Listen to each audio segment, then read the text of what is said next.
Oh no, there's no escape, my sweet little plum.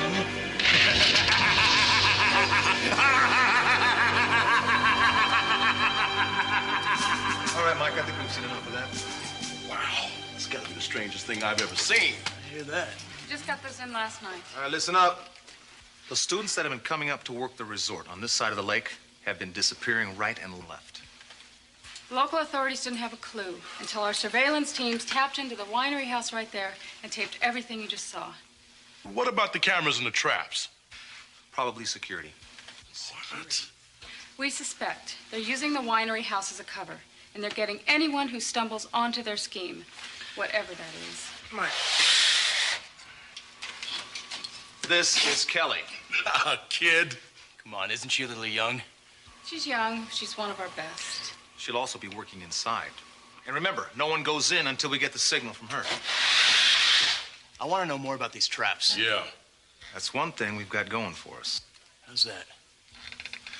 One of our guys put an override on the camera cable unit here in the back hallway. Which means? Which means we have complete control of the cameras and the traps. But who operates that? They do. And who's that? I'm not exactly certain. Special operators from Control. But we gotta work together on this one. Any questions? Let's rock and roll. Let's do it.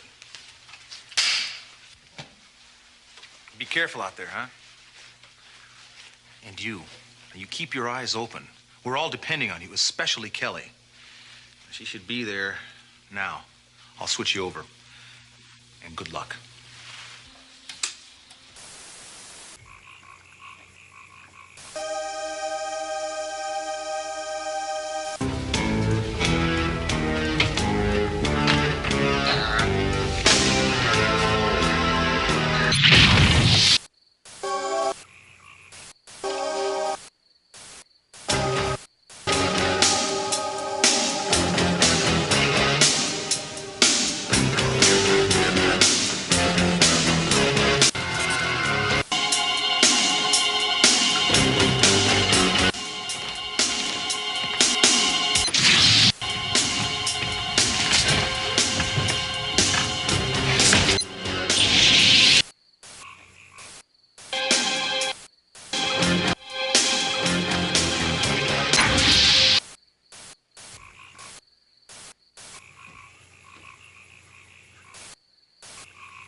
I know how it... I was young once too, you know. You are a very special boy. Know that. But you must start doing your job. We all have...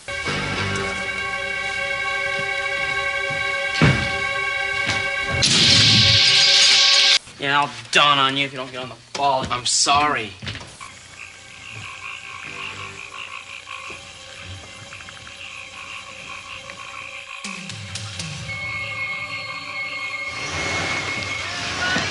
Six. Yep. And I can handle it. I'm not so sure. These have to go too. Check out the book. I am so embarrassed. No, this isn't exactly what I imagined, though. Has anybody seen my chamois bag? Which one? You got about 1,000,000 of them. Back off, Birdface. You just better be glad I brought you along. The only reason you brought me along is because Mom made you. Shut up! What's the matter with you anyway? Lunch. Yes, it should be a good weekend. We're going in. I mean, we're on our own tonight. So? Hi. Hi. I was so afraid you decided not to come. Work is beginning to be much too much. Come, let's visit the girl.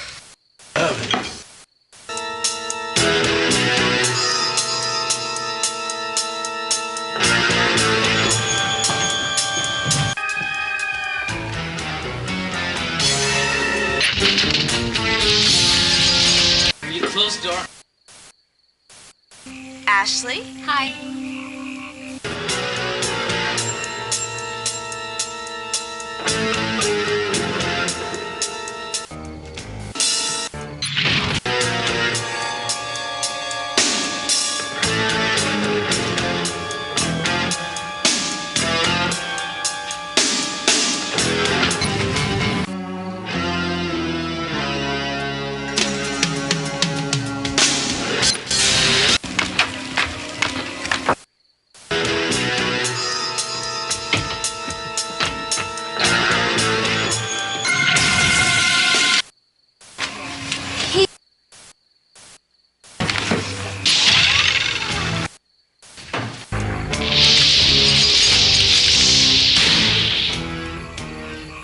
This is a beautiful house, Miss.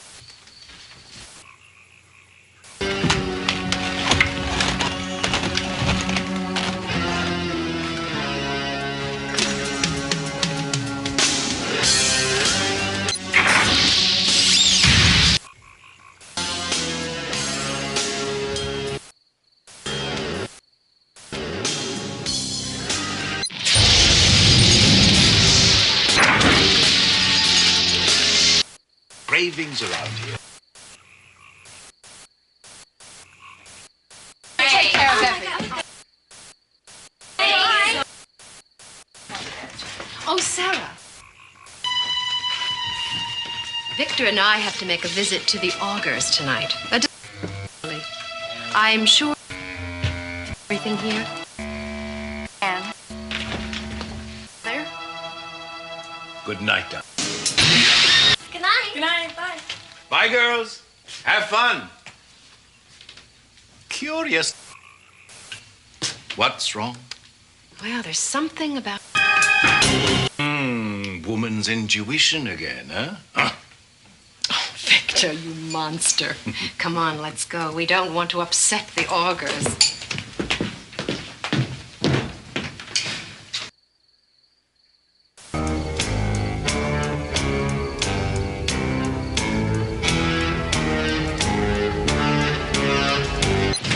Good night, boys. Right. Now, Jeffrey, I want you to go down and change the trap access code from blue to red. Don't worry, Mom. It's all in the fingers. Good hunting.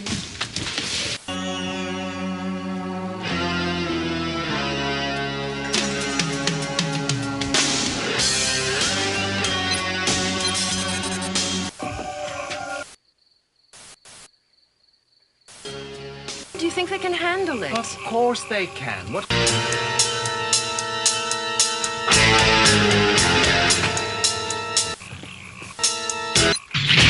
So?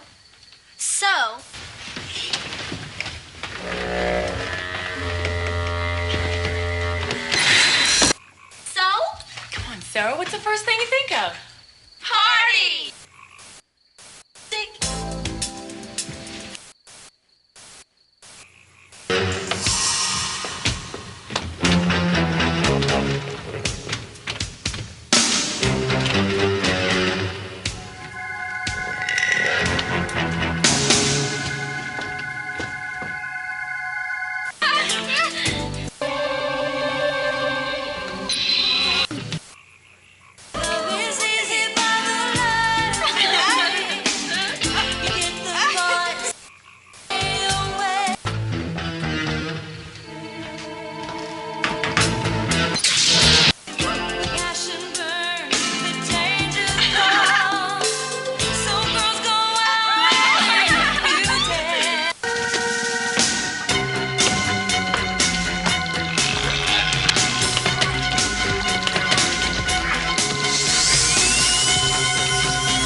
Looks clear.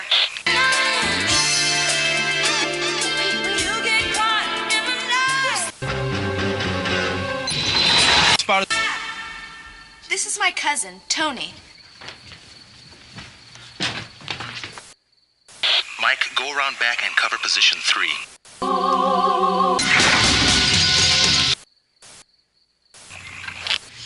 We'll see if you can get it fixed. If not, we'll have to do it the old-fashioned way. I could take all weekend. I got plans. Come on. Okay. Lisa. Come on, Lisa. Lisa. What's going on? That again.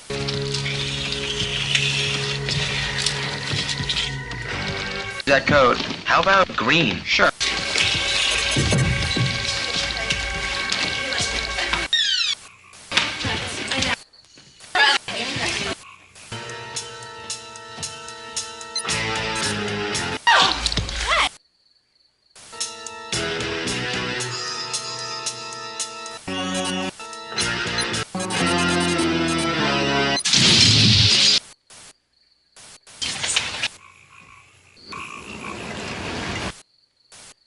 Bedroom. Great.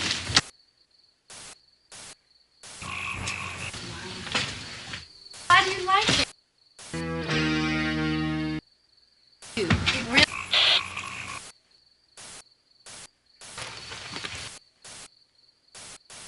I think we should give him the old Jamaican number, aren't you? It's my brother and me. You're not gonna trash your face with this junk on.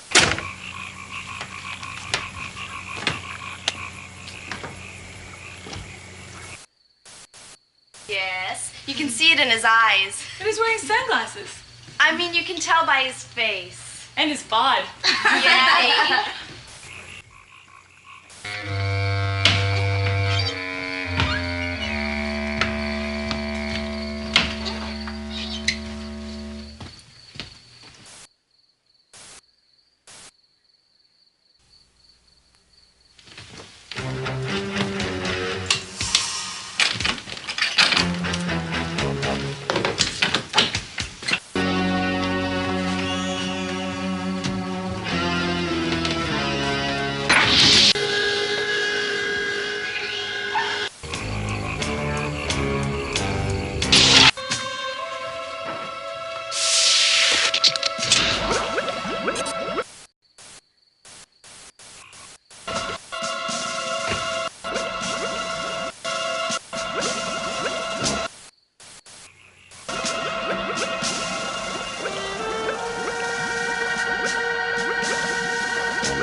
What would you like? May have to move in. Yeah, that sounds good. Yeah.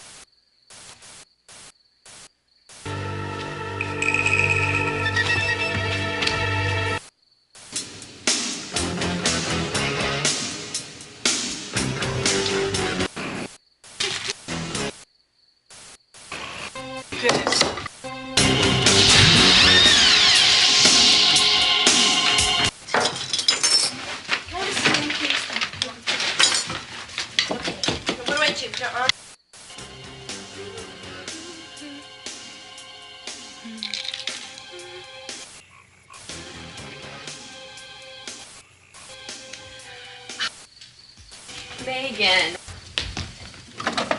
You're not scaring me. Wait. What are you doing? No! Leave me alone! No!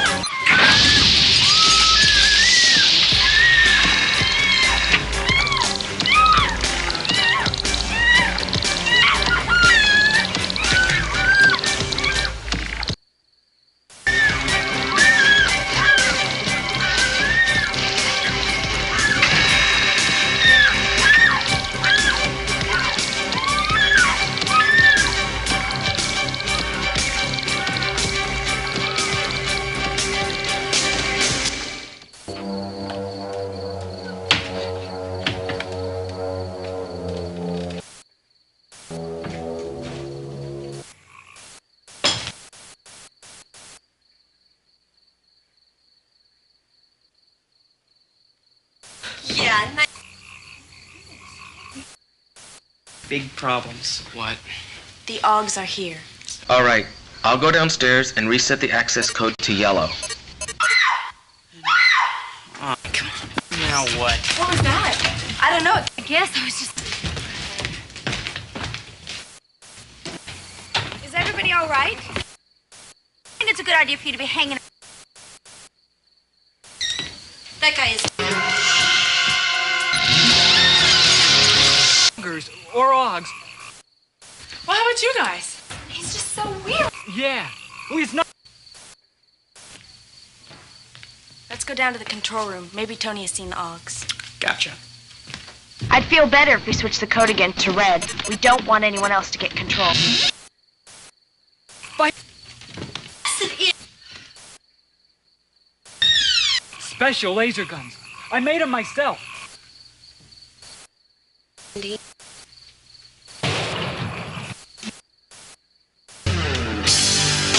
Tony!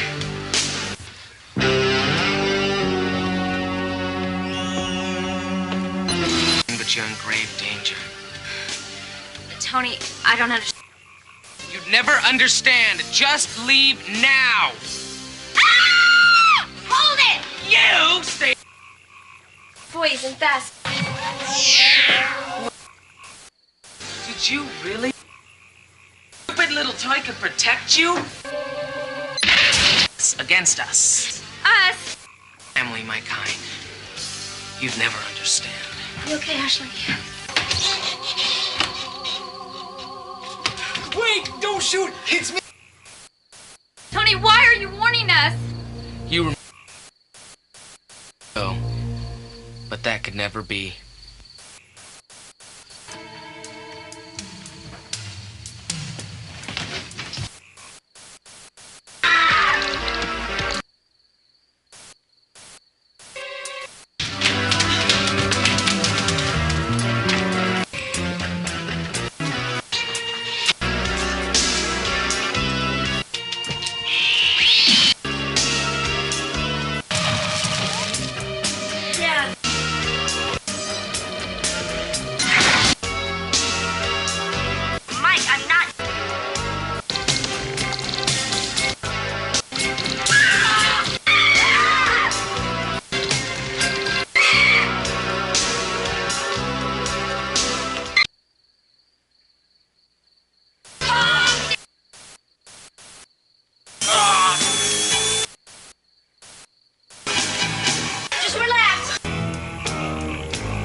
We have the whole house surrounded.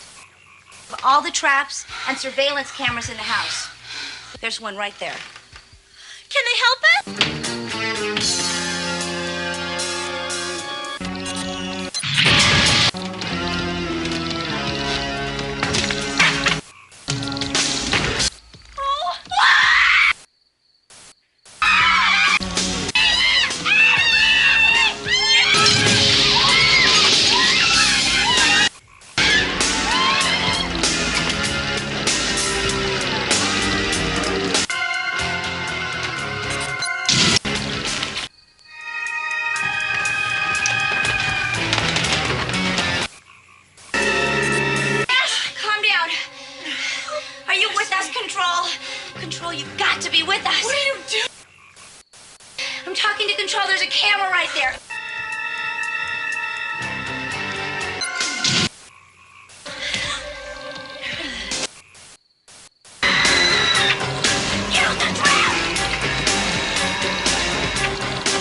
Something's very wrong here.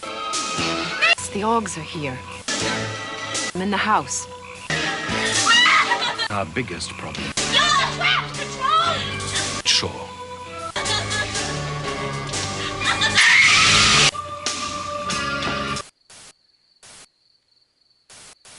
Way to go, Control! I knew you could do it!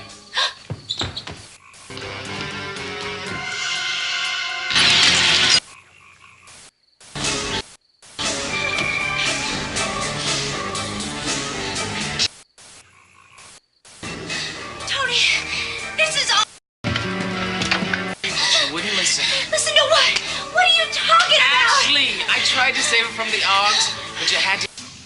Now you will pay. Tony, I don't understand. This is crazy.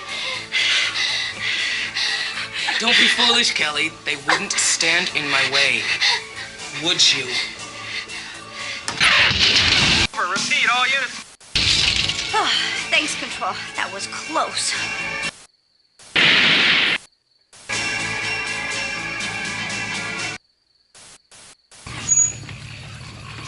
Hey!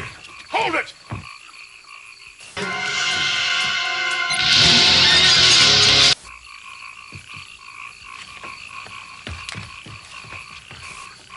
Where are the girls? Let's look upstairs. Oh, you're back. We're going in. What is going on? The Augers are here. Oh, we suspected as much when they didn't show up for the delivery. They set us up. Oh, Victor, they're just hungry. Where are Jeff and Tony? They're downstairs in the control room. Someone else has taken traps. Who's that? Kelly, you all right? Hold it! Nobody move! What is the meaning of this?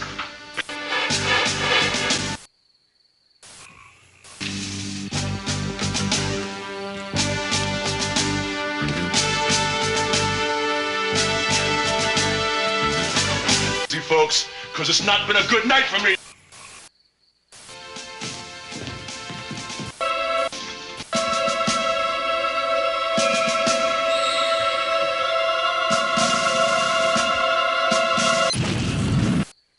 Inform you now, Mr. Martin. Your house has been under surveillance for some time. Really? A number of kids have been disappearing in this area.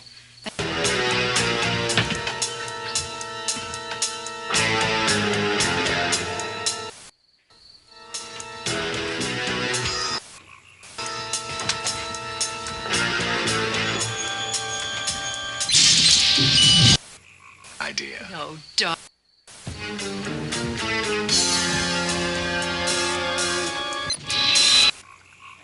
Hello, Das. What'd he say? I don't like this dude, man. You see, Lieutenant, we were trying to help the unfortunate.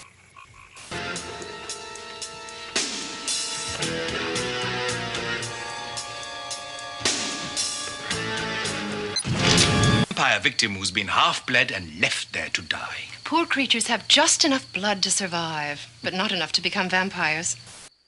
Those things are... It's so wicked. Wandering about looking for blood, hoping one day to become a vampire. Ew. Vamp. Gotta be jiving me. Let's cuff these freaks and drag them downtown. Hold it! I don't think you understand, Mr. Martin, but you're in serious trouble here. No, Lieutenant. I'm afraid it is you who doesn't understand. Jeffrey, are you all right? Oh, yeah, I'm fine.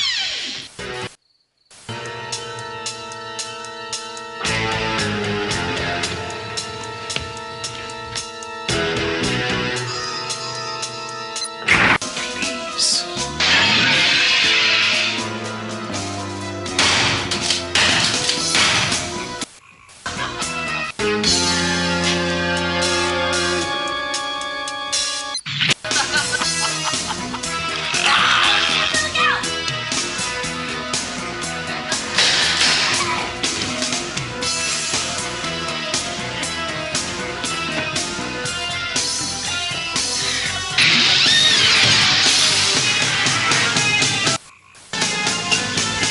What are we going to do with the others?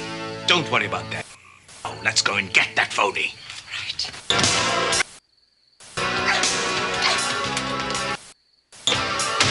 Control, you gotta help me!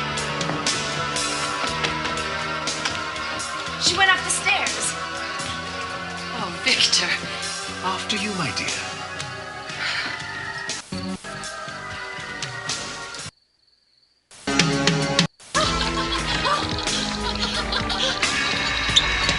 Après toi, ma chérie. Oh, this is so...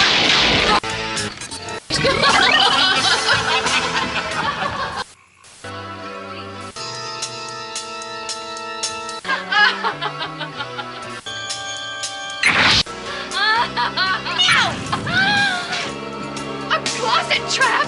But it was going to be a surprise. Thanks.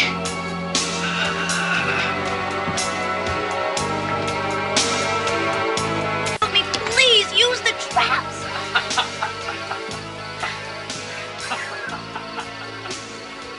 The wall trap!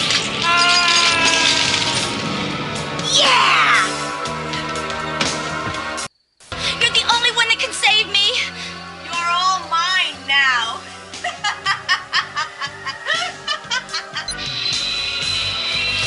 No! Thanks, Control. You just saved my life. And you were very good. You saved all my friends. Trapped most of the Augs. I'll bet with a little practice you could be perfect.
My name is Jim Riley, and I was co-creator, writer, and director on Night Trap.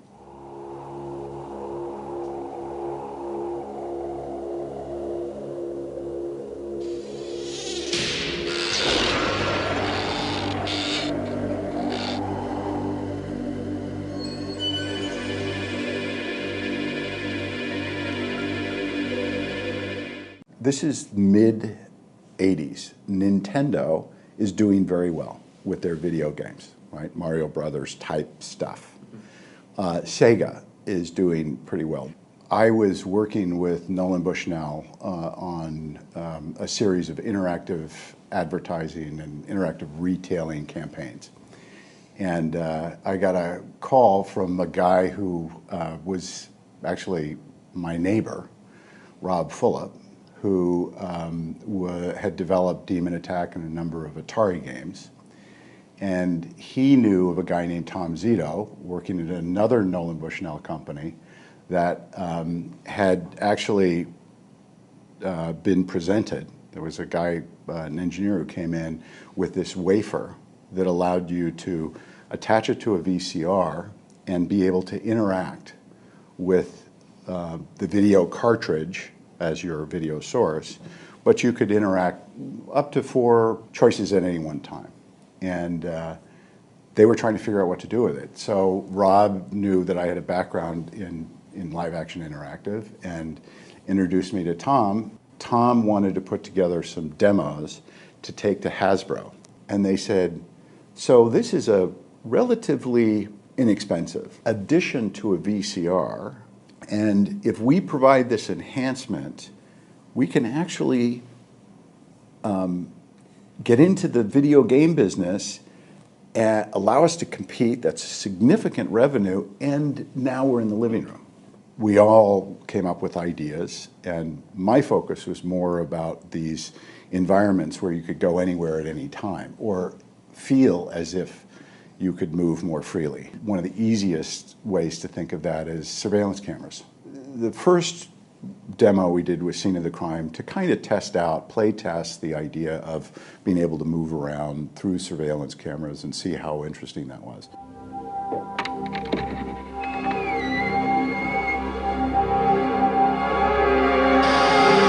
So in Scene of the Crime, the basic idea is that this wealthy man has a safe full of money in his library, and he has this new surveillance system where you, the participant, is the security guy.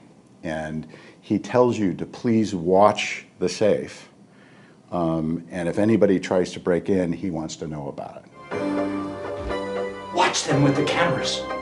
If anyone tries anything, I want to know about it. Then you can move around the house, switching cameras, to try to follow what's going on. Of course, everybody has a plot to steal the money, so you're trying to figure out who's involved, how it happens, and then after a 3 to 5 minute quick period, sure enough, somebody stole the money, the lights were out, it was hard to tell exactly who it was. You couldn't just sit in the room to figure it out.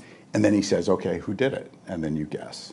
So really simple concept, but 4 of us flew back to Hasbro, pitched it to Stephen Hasenfeld and a boardroom of 22 executives. That day we got funding, significant funding, to start what became Digital Pictures. Then they said, okay, we want to do a title that uses this. And at that point, I was working on a number of other things, but I felt like surveillance cameras is great, but to have more effect on what happens, rather than just an observer looking at what's going on, if we could create some device that allowed participants to feel more engaged and be able to subtly change the story. Again, not branching or changing the ending, but in fact be able to do something and watch how the story changes. And have to play it multiple times to really understand the subtleties of that. And that was the traps, which could be done even within this very limited environment. What happened, though, was, you know, everybody started to realize, wow, this is tricky stuff. Part of it is that there was never a real formula. Hasbro decided that it didn't want to move forward. They began, I think, to understand that this is a significant investment. This is like starting a studio. We all went away, 1989, and then in 1992, Tom negotiated a deal with Sega, who had come up with the Sega CD, which was just powerful enough to stream. Back then, it's Donkey Kong, it's Mario Brothers, you know, really simple pixelated graphics.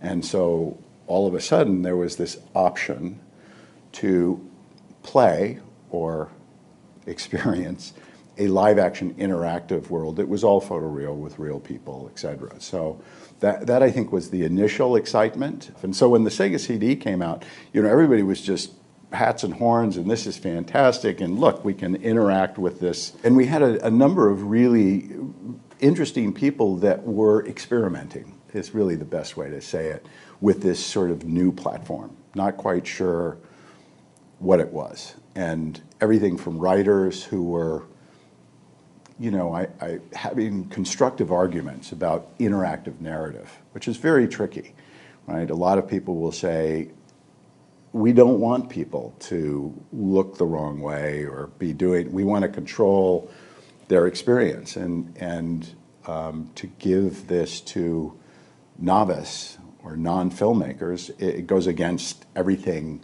that they've been trained to do. The other side of that is the game, is a video game. And a video game, a really good video game, is you have full control.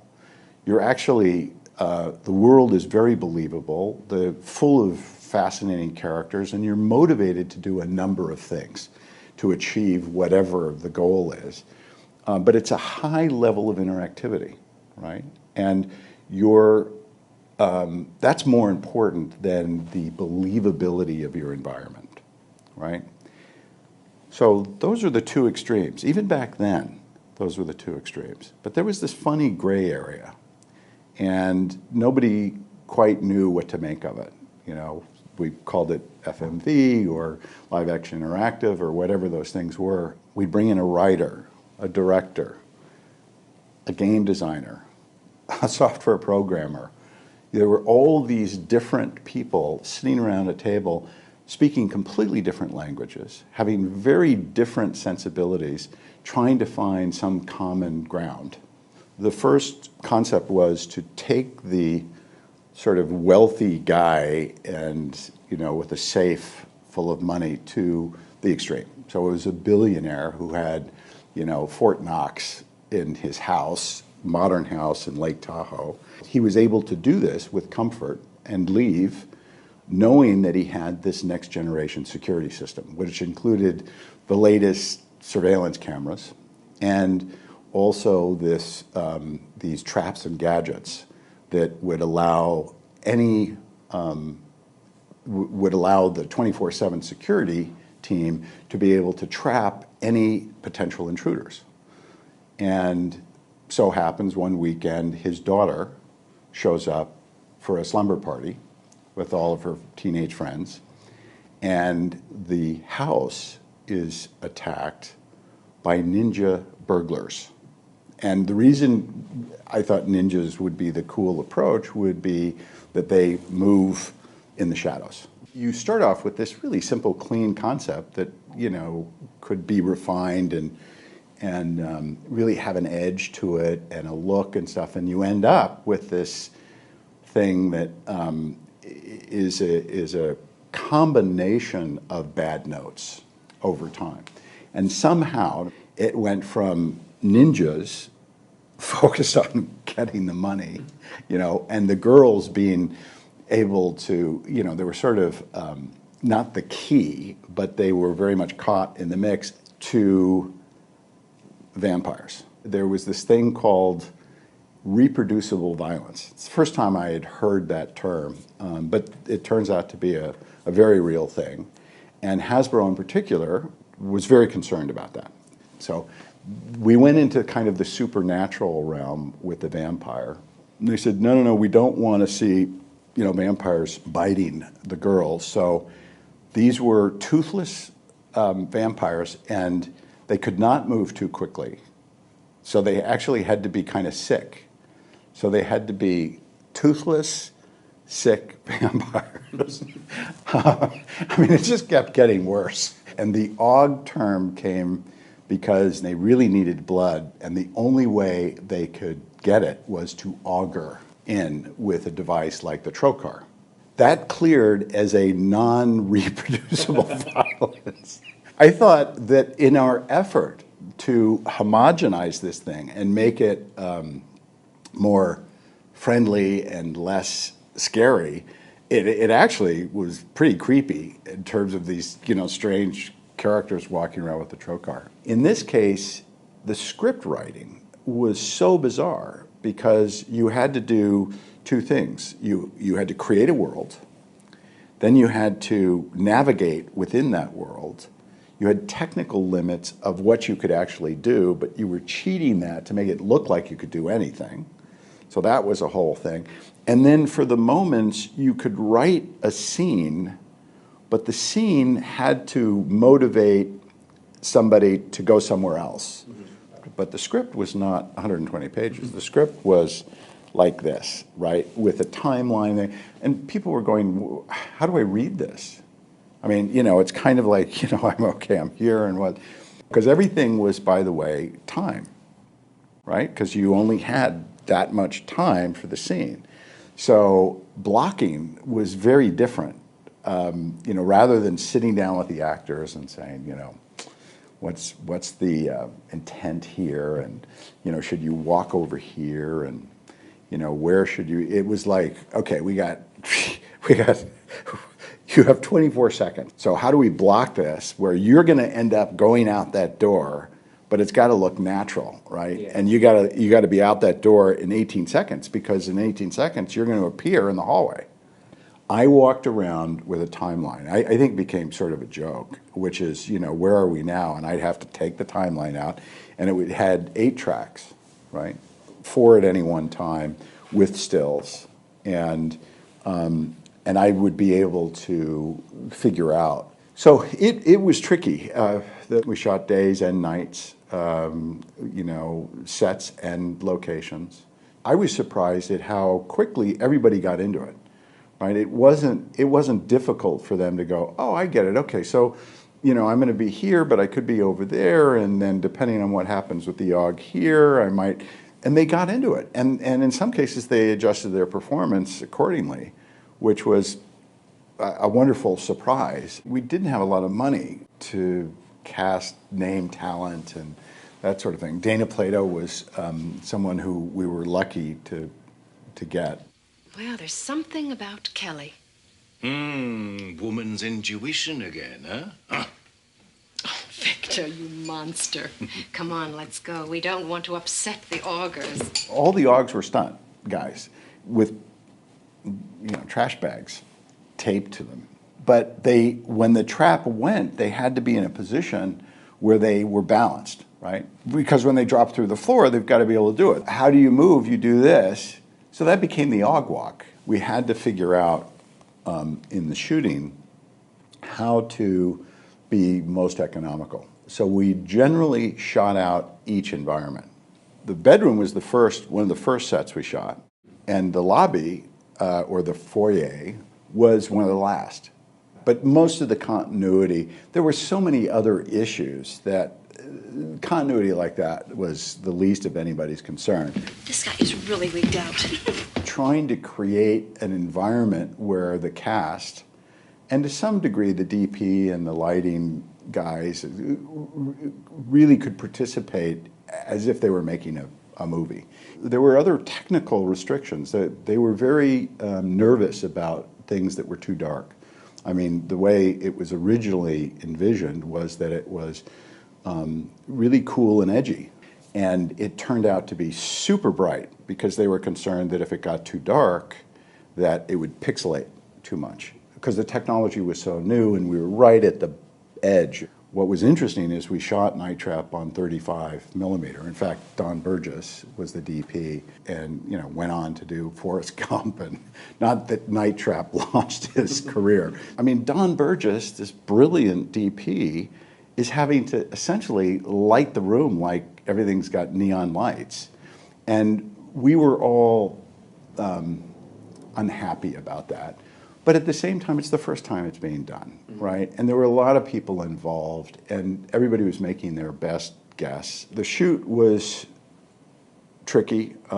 We shot days and nights, sets and locations.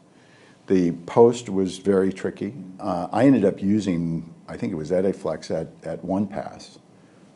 It was the only way to cut this, because what you end up with, it's a puzzle. Right? So think of it as, a 3D chess game where you're trying to figure out, okay, I got a little piece right there and I got a piece that ties into that. In spite of all of this, it was a title that became very popular with a lot of people, I think primarily because it was one of the first to have real characters, in a real photoreal world. Sarah, we're in this huge house with all your friends. We have telephones, we have a car, your parents are gone, and you say so? Come on, Sarah, what's the first thing you think of? Party! We had gone through a 3-year period with Hasbro where we looked at the marketplace, we did a ton of play testing, and I don't think it was ever clearly resolved what this thing was. And in fact, when it was ported over to Sega CD, I felt more concerned. Yes, it was being released, but it was being released on a game platform. And sure enough, everybody was going, well, this isn't really a game. I mean, this is an interesting thing, and it's fun. And for a lot of people, they didn't need a heavy interaction. So the live action, real characters was more interesting, at least for a period of time.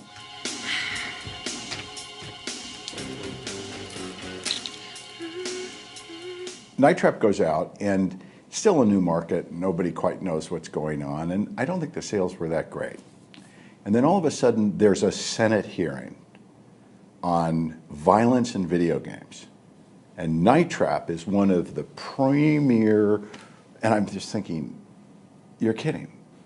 I mean, because by that time, we had homogenized it down to the simplest things. The only thing that was probably the most violent was the trocar in the bathroom scene.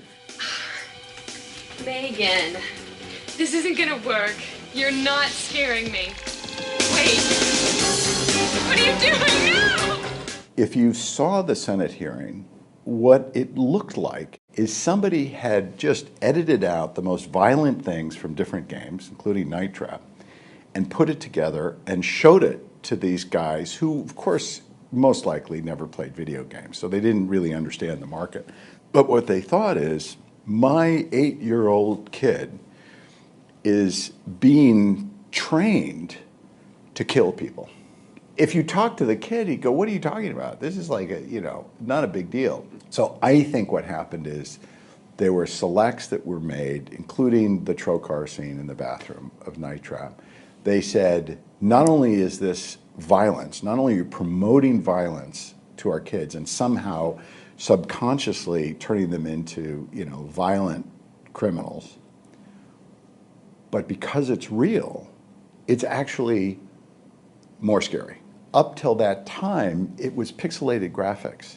And when it became real, I think everybody thought, oh my God, now this is really bad. I don't think there was a lot of understanding of what was going on in the business. I don't think that Night Trap, in comparison to some of the other games that were out at that time, was that violent. It did have its moments, and when you, just like anything, once you take those things and you put them together, you can make anything look like the worst horror film you've ever seen. But thank God, because two things happened. One is sales of Night Trap just went through the roof, and then they came up with the rating system. The irony is that Night Trap is still on the list of most violent games.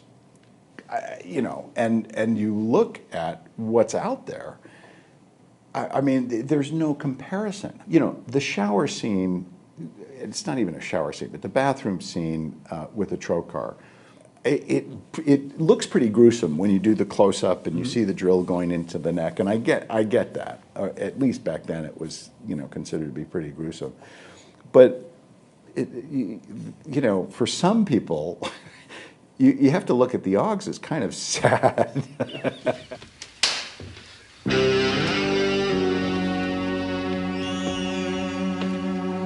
What's happening now is it's worth bringing back Night Trap and some other things just because there are a lot of people that would love to see it in better resolution, and I don't know where the film is. I mean, fortunately, I made a copy of the original timed masters. And those were, again, timed for this unknown world. So everything's bright, but even then, you're going to see a lot more contrast and a lot more detail than you did through the Sega CD. I'm hoping that the fans of the game will actually have a newer, fresher experience with the resolution change. I'm also very interested in people that have never been in this world before and don't think of it as a game and don't think of it as a movie, but think of it as live-action interactives. Today, you say interactive, and it's like, yeah, so what? You know, what specifically do you mean? Your computer's interactive, right? So back then, it was people didn't understand when you said interactive. They really didn't know what that meant. Or they'd have very different ideas about what that meant. So in some ways, that part of it, I think is going to be fun.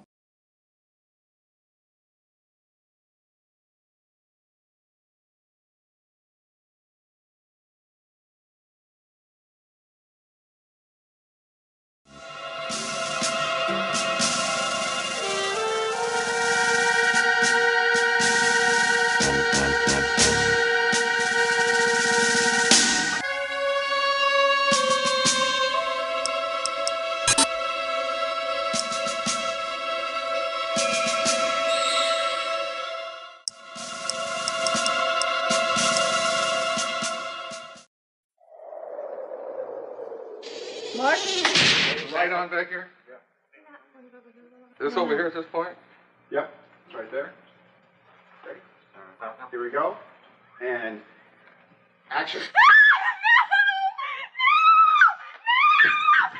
I find that so extremely offensive, and the only word you can say to the manufacturers and the shareholders of the company is shame on you.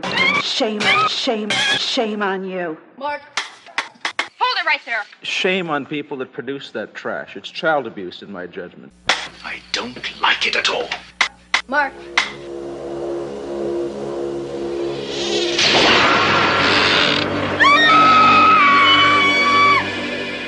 About 2 months ago, I saw the video game Night Trap for the first time. It is a sick, disgusting video game, in my judgment.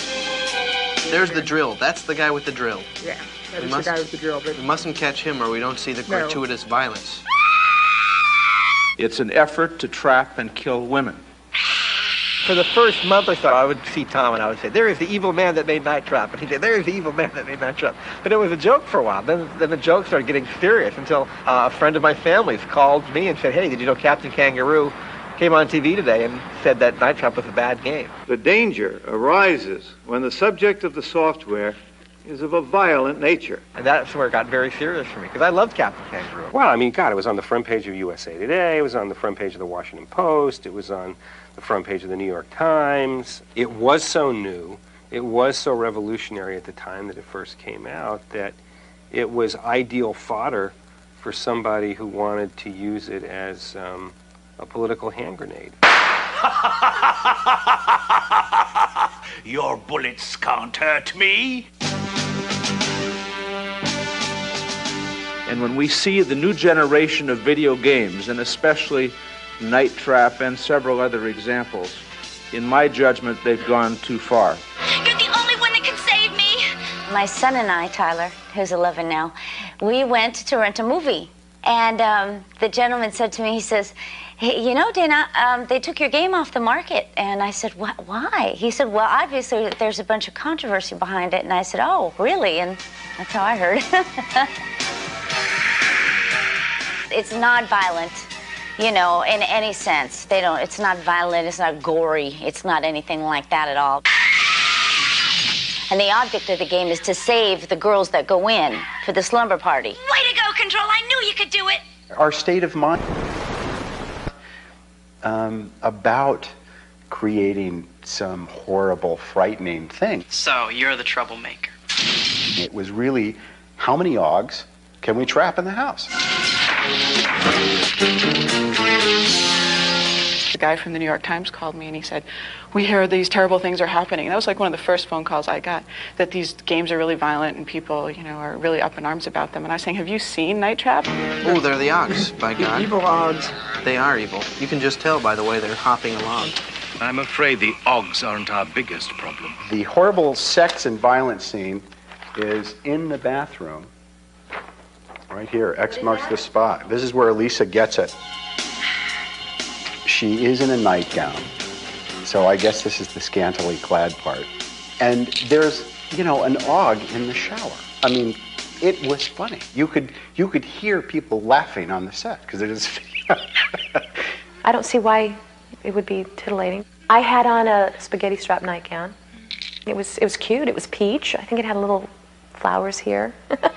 The whole sort of reason for having that thing that goes around the neck of the kids that get nailed was to make it something that was sort of so phantasaical and something so non-replicable that there wouldn't be any chance that anybody could mistake it for reality. Ooh, so scary. A controversial scene. This is actually the reason why there's ratings on video games now. We prefer self-regulation to government regulation, but make no mistake about it, we will move ahead if you do not. The one good thing that came from Night Trap is that it created a rating system for titles. I flew to Washington to go to these hearings. In the morning of the hearings, they announced to us, they told me, gee, you know, we're really sorry. Thanks so much for coming. We're really sorry, but we decided that there isn't any time to hear your testimony today. And then at some point in the hearings, Dorgan is reading from, he says, yeah, and it's a shame Mr. Zito couldn't be here to defend this horrible filth that this company is putting out. I said, Senator, I am here and I'd be happy to talk about it. You're out of order. Just, you know, be quiet back there. See, these people are crazy. That I actually did see TV reports that the object of the game was to kill and rape sexy co-eds. There was absolutely no sex. Sex? I mean, unless you're attracted to large, dark, there wasn't any. Wait. Hey, actually, did you see where she just bumped into? Good Lord. It's gratuitous, the sex. At the end of the hearings, I walked up to Lieberman and I said to him, Senator, have you ever actually played this game? And he said, I don't have to. This is filth. And I think that Night Trap was kind of thrown to the wolves as bait. Like, here, have this one. I want to state that Night Trap will never appear on a Nintendo system. Obviously, it would not pass our guidelines. You know, when all this TV coverage was going on, I was on a TV show, and when I needed the night trap footage, it was Nintendo that was like, oh, we'll send it to you. Howard, I owe all the sales of Night Trap to you. Want to sell something to 16-year-old boys? Get it banned by Toys R Us. You know, you can't keep enough of a supply at the warehouse. I've had some controversy in my life, and I just found it interesting that there was some controversy behind this also. But it's like this dark cloud, you know, that just kind of follows me. You know, I have this horrible feeling that 20 years from now, somebody's going to call me and say, Jim, we want to do an interview, you know. And I'm going to say, great, you know, is it Wirehead? Is it this new show? And, no, Night Trap, the classic, the great, you know, we want to get the behind the scenes of Night Trap. Yeah, I'm going to be pulling this stupid binder out, you know, every 5 years going, yeah, well, we had a lot of fun.